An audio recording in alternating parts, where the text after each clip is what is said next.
नमस्कार, lead India के इस वीडियो में आपका बहुत बहुत स्वागत है। उत्तराखंड में यूनिफॉर्म सिविल कोड लागू कर दिया गया है। यूनिफॉर्म सिविल कोड लागू होने के बाद से वहां के कपल के ऊपर क्या असर होगा, क्या मैरिज करने के लिए एज अब दोनों की 21 ईयर हो जाएगी या लिव इन में रहने वालों को अब कोई खासी मुसीबत का सामना करना पड़ेगा, सब कुछ इस वीडियो में डिस्कस करेंगे।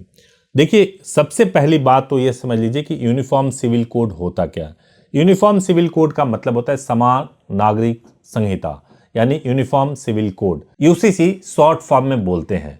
यूसीसी लागू करने वाला पहला राज्य जो देश का बना है वो उत्तराखंड है। उत्तराखंड में अब शादी को लेकर के जो नियम है, किसी भी धर्म के व्यक्ति हो आपके लिए समान हो गया है। मैं खास तौर से शादी पे बात करूंगा, क्योंकि इसमें अब शादी को लेकर के जो पहले मुस्लिमों में हलाला होता था, या फिर यह भी लिखा गया था कि अगर कोई लड़की प्यूबर्टी को हासिल कर लेगी तो उसके बाद से उसकी शादी हो सकती है, मुस्लिम लड़की यानी 13 साल की उम्र में भी उसकी शादी हो सकती है। इन सब चीजों को समाप्त कर दिया गया है।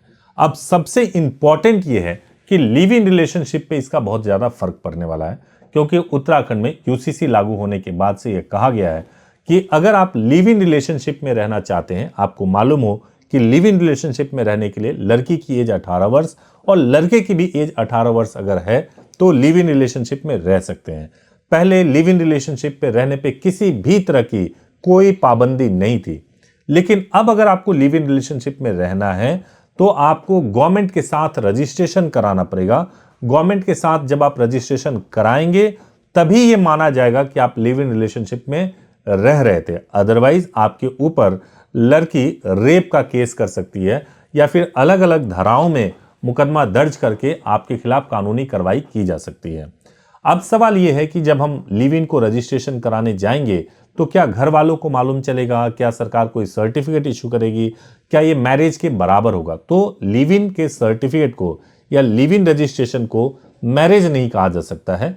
लिव इन रजिस्ट्रेशन को केवल यही कहा जाएगा कि दो लोग बिना शादी किए हुए, दो बालिग लोग एक साथ में रह रहे हैं, इसलिए इसको लिव इन कहा जा रहा है। और इसमें रहने वाली महिला को वही सारे अधिकार मिलेंगे जो एक मैरिड वुमेन को मिलते हैं। तो ये अपने आप में एक बहुत बड़ा चीज है।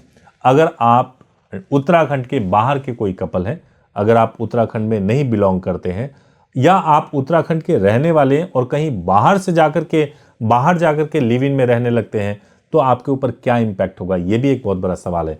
अगर आप उत्तराखंड के कपल हैं, मान लीजिए आप दिल्ली में आके रहने लगते हैं, एफआईआर अगर उत्तराखंड में आपके खिलाफ लिखी जाएगी तो वहां की पुलिस उत्तराखंड के ही नियम के हिसाब से चलेगी और आपके ऊपर कार्रवाई भी करेगी। अभी इसमें और भी क्लियरिटी आना है, लेकिन इतना ध्यान रखिए कि उत्तराखंड में लिव इन सर्टिफिकेट लेने के लिए अब आपको गवर्नमेंट से रजिस्ट्रेशन करवाना पड़ेगा, तभी आप साथ में रह पाएंगे। Thank you so much for watching this video. Thank you so much.